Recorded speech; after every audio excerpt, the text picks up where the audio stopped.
firstly, thank you for being with us and welcome to Sri Lanka. You have been part of this of the current administration for some time. You were quite involved in senior positions as well. You defended the policies of this government as well. In your opinion, where has this government gone wrong now? Okay. Thank you for the opportunity to speak to you. It's a pleasure to be here in Sri Lanka. I was working in the Foreign Service even before this government or prior to the current government. I worked closely with the current president and his team in the campaign, and then I came into government as the first foreign minister of President Yameen's government, also the first woman foreign minister of the Maldives.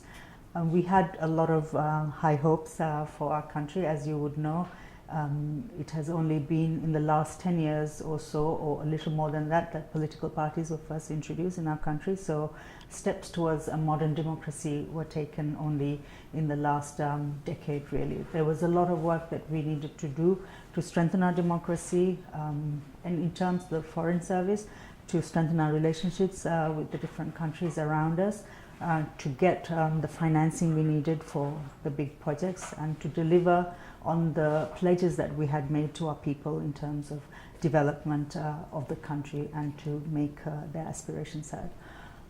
We had, I think, 1 year or so where things were going very smoothly, but sadly, as we entered into 2015 and going on into later on in that year and into 2016, we realized that that the path that we were on was not really the path that we had envisaged when we brought in this new government. And as you would be very aware, my family had a very instrumental role, especially my father, in bringing this government. So it was of concern to us to see that problems were emerging that we needed to resolve, and that unfortunately things were not going in the direction that the party had wanted to see, and that that the people who worked to bring in this new government wanted to see.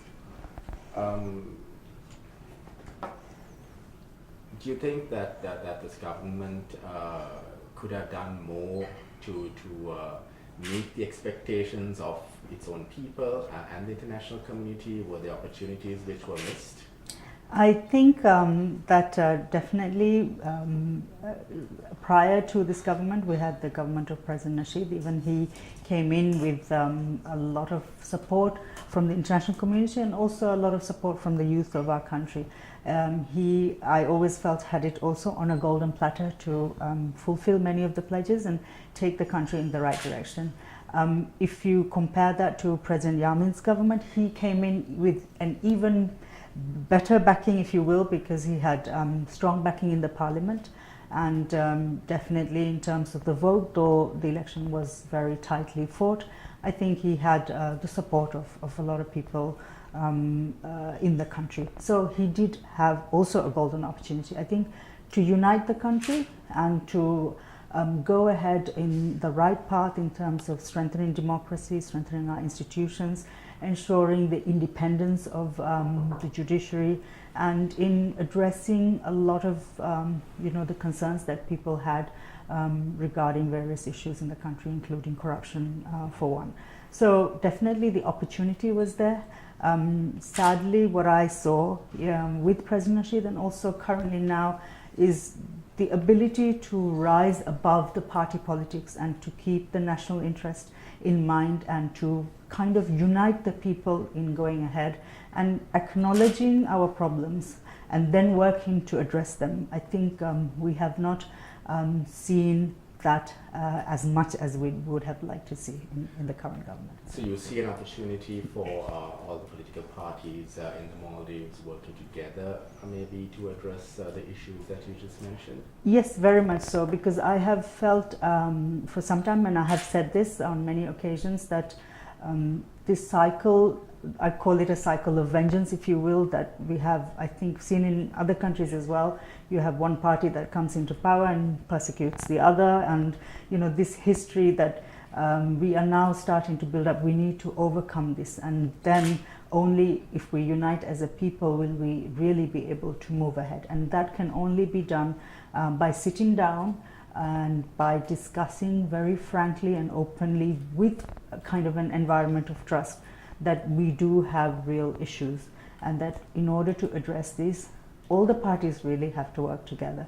Currently, we see a very polarized situation in our country. We have a situation where parliament is not functioning properly. We have a situation where many are detained, and many families are suffering because their loved ones are not with them. And there are questions raised about the judiciary itself and how that is functioning. So I think it's in everybody's interest to address these issues, to unite once more, and to take the country ahead instead of keep looking back and saying, you know, who did what, and blaming, and then never moving beyond that. So. And how do you think the upcoming elections can help, change the situation? Okay. One thing, I am encouraged that the government 2-3 years back also invited the parties to sit down for all-party talks, and recently again we have seen that the government has reissued this invitation. Part of the problem always has been, there's been questions about the genuineness of this invitation. The opposition always had various grievances which they felt that unless these were addressed, they were not ready to sit down. And I have mentioned the detained persons earlier as well. So this time round, again, I am hopeful that perhaps we have to give and take on both sides in order to build that trust, and that if we are able to really genuinely, or our politicians are genuine in their efforts to sit down, that we can see certain things put in place to make sure that we have a free and fair election, and that's very important for the credibility of the elections in the country, and also in terms of stability for the future for our people. So once again, I have welcomed the government's initiative. I have also raised that the opposition have various concerns, that we've always found excuses not to sit down. So I think it's time to move beyond that, and I remain hopeful that we will have the maturity as a country, because we owe it to our people to really sit down and resolve these issues, especially before the election, and also going on from there into the future as well. And how do you see Mr. Nasheed's decision to withdraw from the elections? Okay.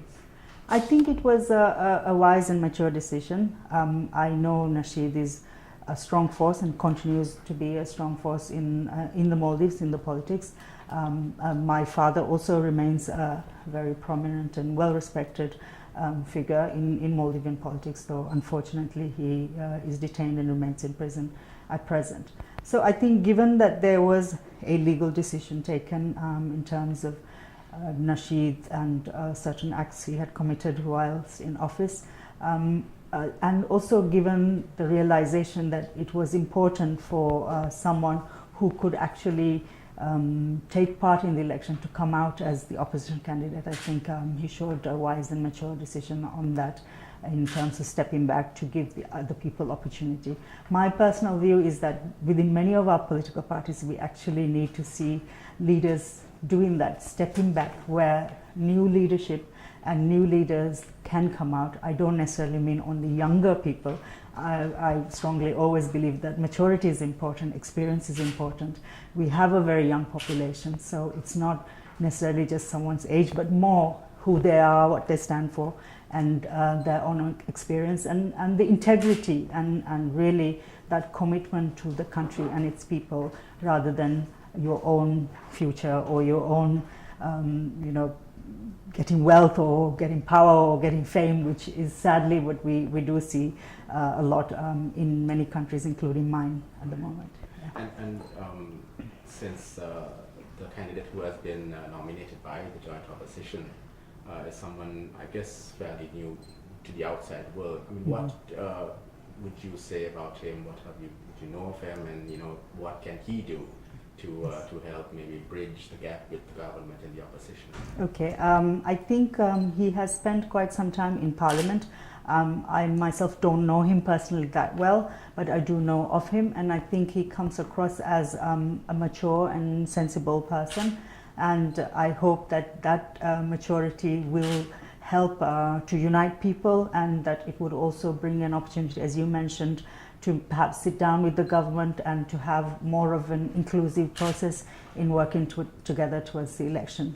Obviously, I think at the moment the opposition is keen to maintain their unity in working together, and they have managed that by bringing out this common candidate. There would be many other individuals who also will come out and submit their names, and I think again currently the view is how free and fair would this election be? Would we really be able to carry it out in a peaceful environment? Can we create that level playing field that everybody wants to see?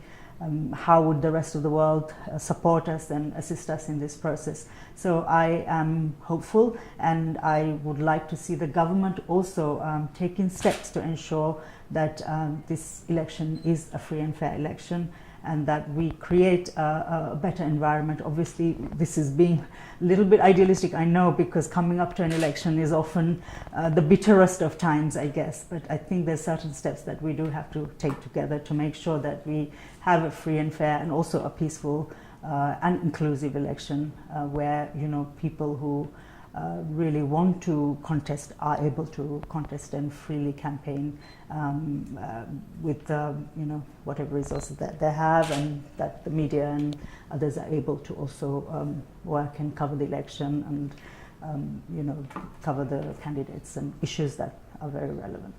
Yeah. And as a former foreign minister, how do you see the foreign policy of the Maldives? Okay. Before, I think during my father's time, we had maintained a very, very balanced foreign policy, if you will. As you know, we're in the Indian Ocean, and even now that the government says that we have an India first policy, and I think I myself must have repeated that quite often. India is a very close and long-standing friend of Maldives. During this government, we have definitely developed our relationship with China. And that is, I think, not a surprise, because we see this in many countries, and there are many reasons for that. I think largely because China is able to make some of the financing and other support that our developing countries require available to us. And there's certain expectations of our populations in terms especially of infrastructure. And even in my own country, currently they are supporting helping build a bridge. And you know, now we see big projects like a new airport terminal, the new runway coming in, and these are positive developments, I think, that will benefit Maldives in the longer term, which is why I think we have developed this strong and closer friendship. Now, many people have raised issues of are we able to pay back these loans? Are we going to fall into a trap where we are you know, held because of the debts that we have?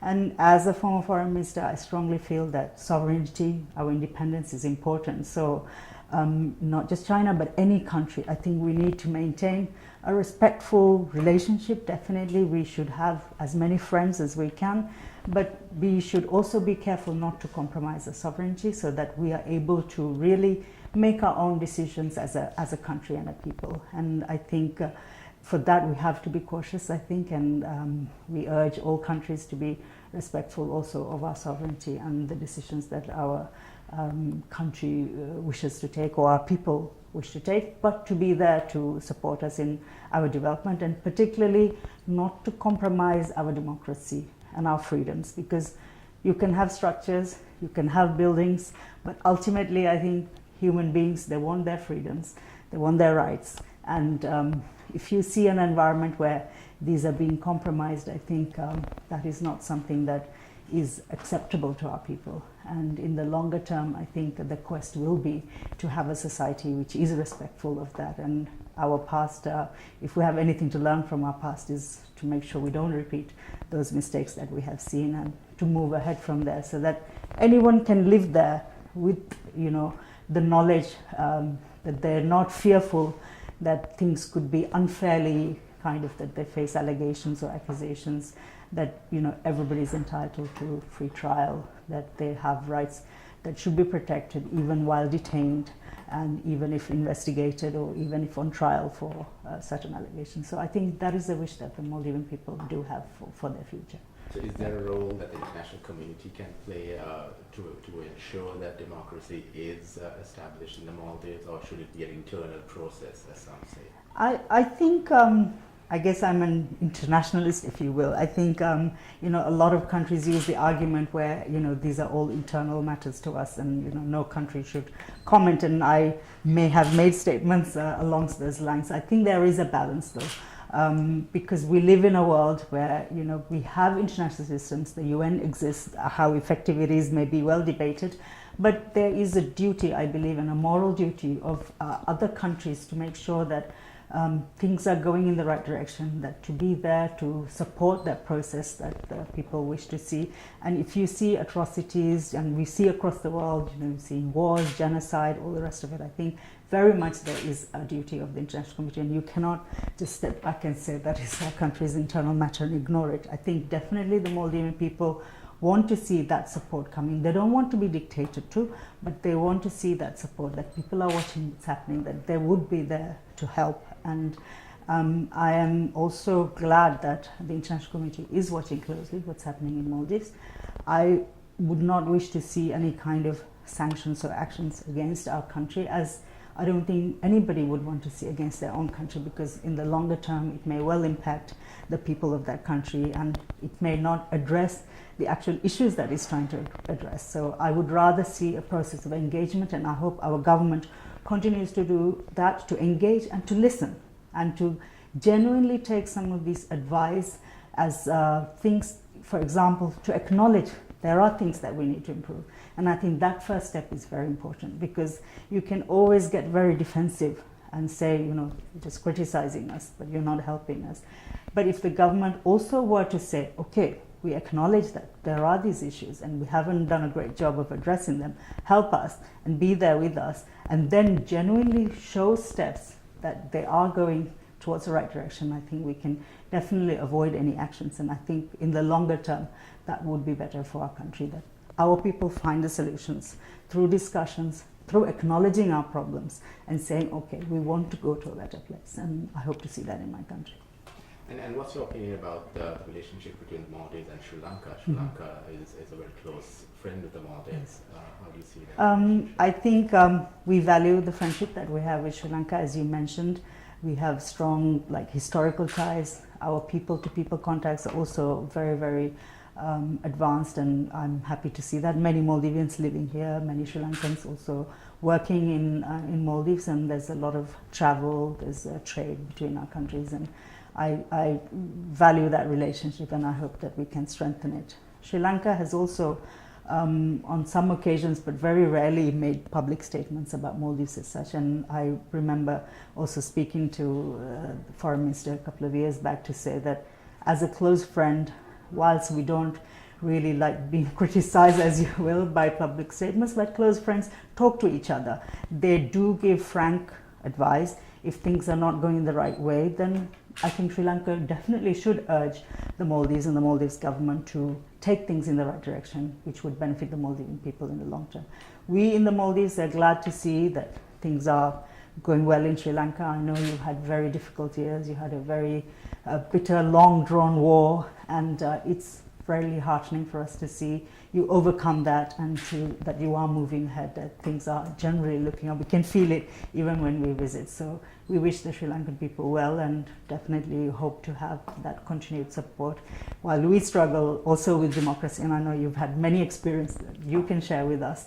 Hopefully we will not make all the mistakes and try to avoid some of them. So I think there's a lot we can learn together. And we look forward to continuing to get that support and advice from Sri Lanka and to remain close as countries. I was one of the first foreign dignitaries to visit, or the foreign first dignitary to come to pass greetings from our president, then to President Sirisena when he was elected.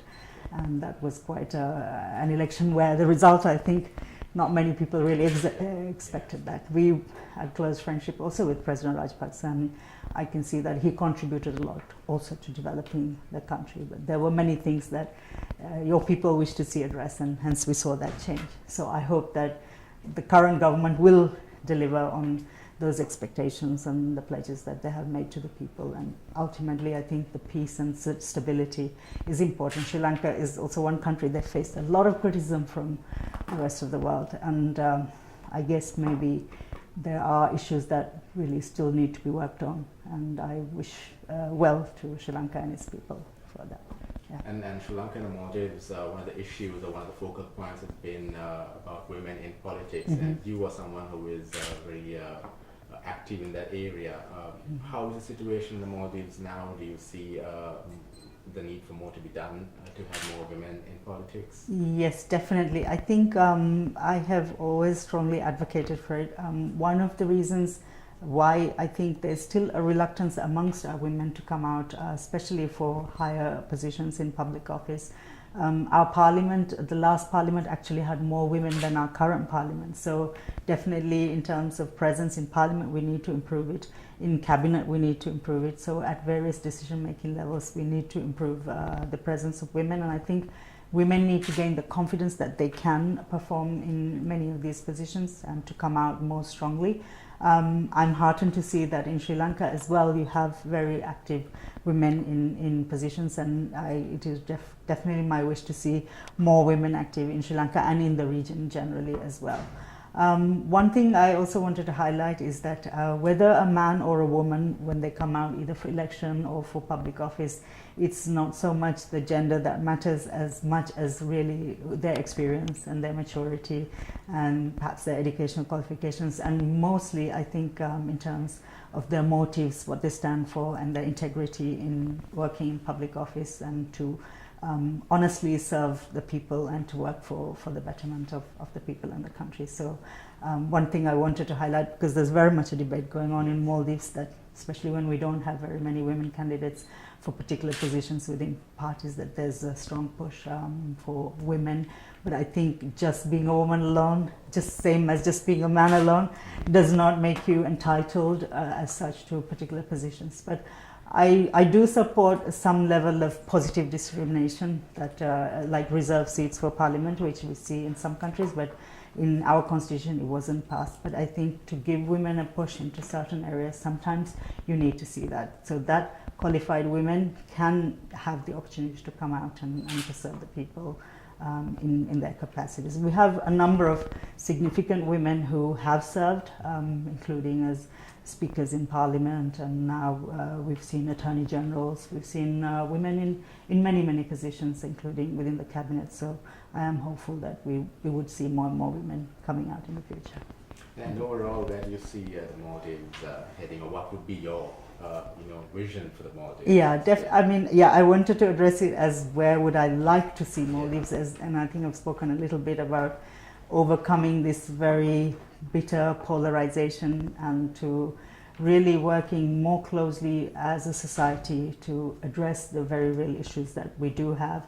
We have a huge young population, they want jobs. We have issues of housing because housing is very expensive in Maldives. We have very limited land, and for even a young couple to have their own place to live is really a challenge. I know that the current government also is doing some work in producing more building flats and trying to bring in availability, affordability for young people for that.